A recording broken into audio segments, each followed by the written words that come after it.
Que tristeza, viu? Deixa eu mudar de assunto, vamos falar sobre PEC dos precatórios agora. Inclusive, a PEC dos precatórios já começou a ser analisada ali na Câmara dos Deputados, eles votam destaques por enquanto, qualquer novidade eu trago para vocês.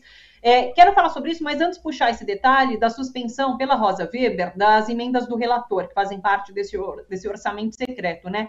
Eu acho que ela foi tão certeira nessa decisão, porque parece ser um ponto nevrálgico em relação à manutenção do governo Bolsonaro, inclusive. Quero te ouvir sobre isso, Silvio. Mas parece que o governo não se sustenta sem essas emendas do relator, inclusive.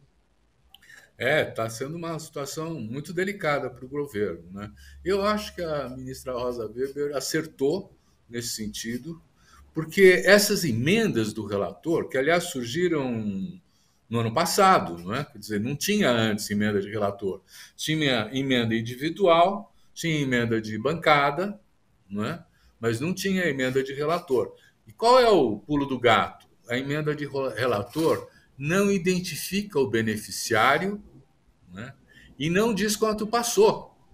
E é aí que surgem as maracutaias. Quer dizer, nessa proposta atual, o relator do orçamento tem 16,8 bilhões para distribuir de acordo com os interesses da política do Centrão, que é basicamente isso, né, que está, nesse sentido, apoiando a aprovação da PEC do precatório, o fura-teto, essas coisas. Né?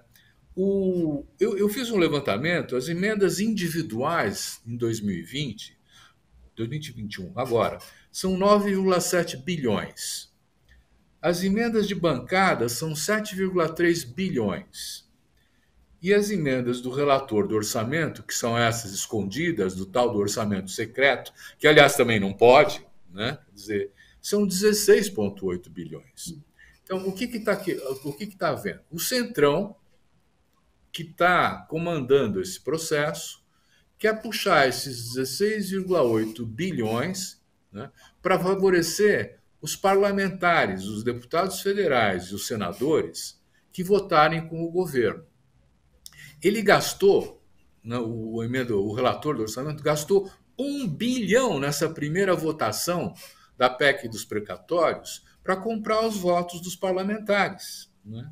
E é isso que talvez tenha chamado a atenção da Rosa Weber, né? Porque não é que falta dinheiro. E, aliás, olha, se o governo do PT tivesse inventado essas coisas, ele já teria sido crucificado há muito mais tempo. Né? É que, se você observar, tem caixinhas em que não se mexe. São os privilégios.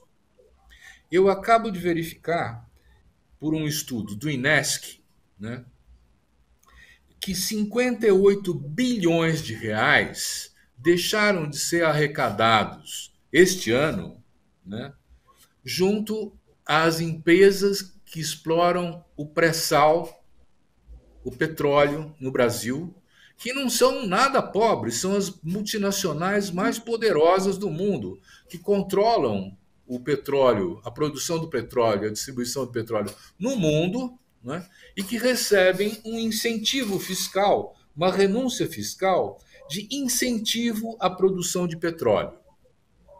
Então, isso é o lobby dessas empresas junto ao governo que obtém a isenção fiscal.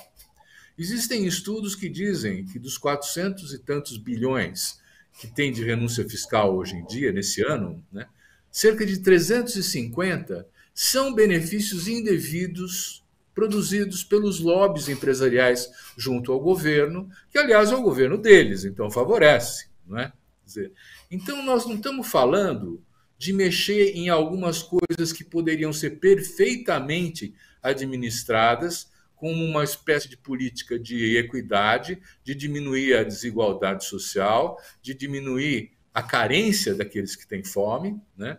E está se discutindo furar o teto, está se discutindo dar um calote. Você sabe de quem são esses precatórios que já foram julgados, que já foi decidido, que está líquido e certo, que tem que ser pago pelo governo? São principalmente de funcionários públicos, de questões trabalhistas, é onde eles querem tirar, é onde eles querem cortar, é onde eles querem suprimir direitos, né?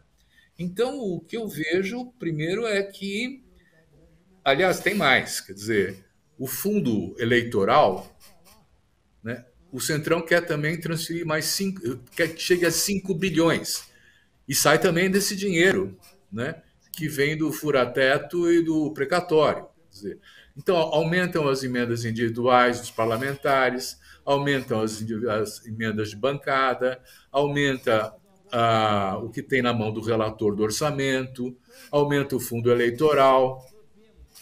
E como quem está dirigindo tudo isso é o Centrão, quem vai principalmente se beneficiar e vai reeleger os seus parlamentares é esse grupo fisiológico que não tem nenhuma preocupação com o futuro do Brasil, que só está aí para tirar vantagens, né?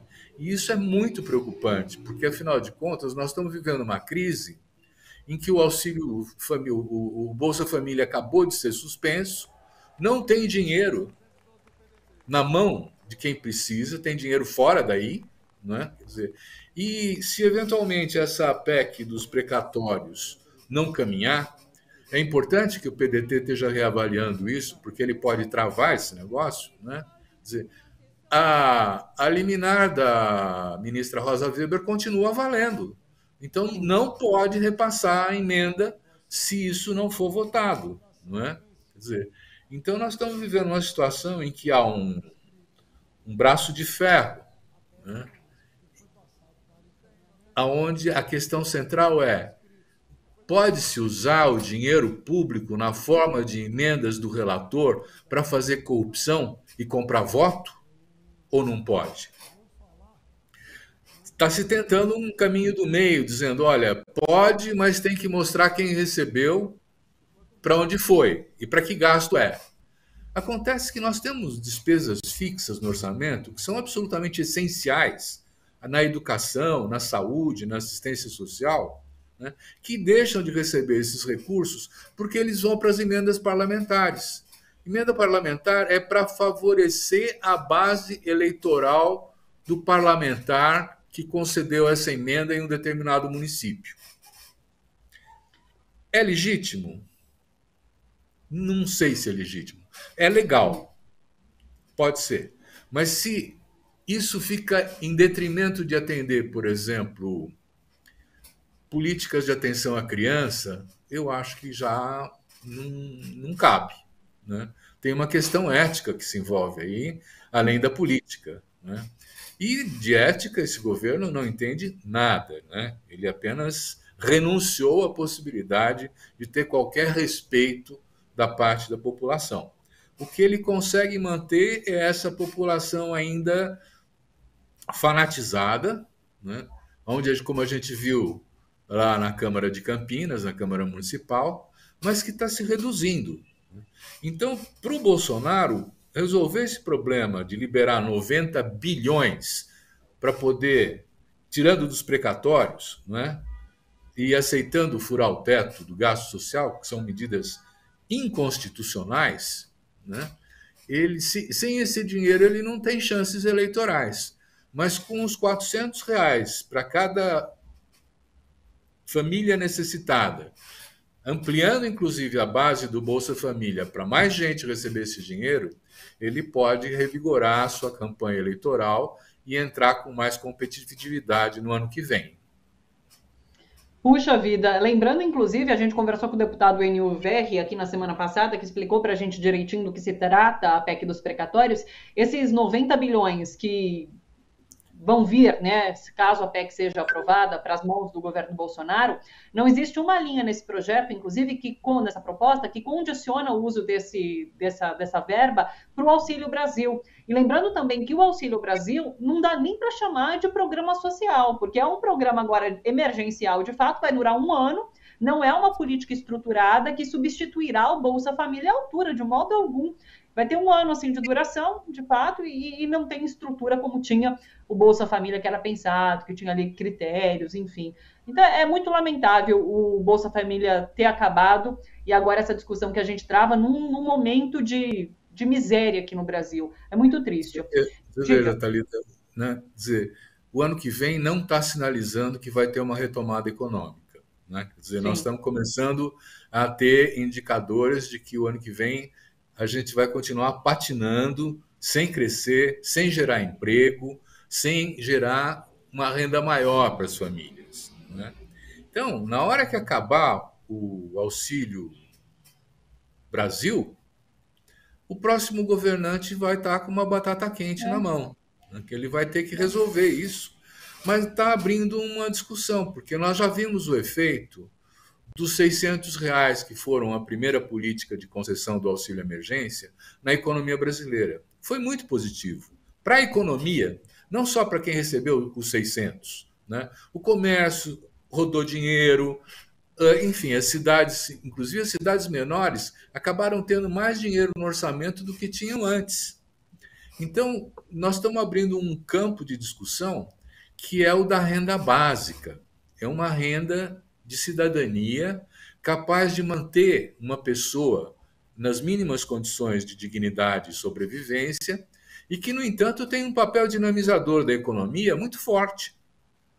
Então, se esses auxílios de emergência estão sendo necessários hoje, justamente porque não há emprego e o trabalho remunera cada vez pior, né, a ideia de ter uma renda básica capaz de atender as necessidades de qualquer pessoa, de qualquer brasileiro, né, num patamar mínimo indispensável, né, vai ficando mais consolidada, não só do ponto de vista da sua urgência social, ética, moral, mas também como um dinamizador da nossa economia e dos negócios que passaram aí melhor. Nós íamos cair mais 4 pontos percentuais no PIB esse ano se não tivesse havido essa transferência de R$ 600 para as famílias carentes. Então, é uma lógica econômica também, não é só uma lógica de assistência, né? Claro, perfeito. Silvio, vamos finalizar com o programa Le Monde Diplomatique Brasil, que vai ao ar hoje aqui na TVT às 9h30 da noite, e vai tratar da COP26, que está acontecendo nesse momento, né, em Glasgow, na Escócia. Dá uma palhinha para a gente. Olha, é de novo uma tentativa nossa de tratar alguma coisa a quente, né? Que está acontecendo agora, né? E nós convidamos um dos maiores especialistas brasileiros para conversar sobre isso, o professor Ricardo Abramovay, né? Que nos apresenta um cenário de como tem evoluído a questão climática nos últimos anos, como o Brasil está se envolvendo profundamente com consequências drásticas no modo de vida da gente nessa crise ambiental e o que esperar da COP26 e do nosso governo. Então, são esses elementos que nós vamos trazer para a discussão hoje à noite.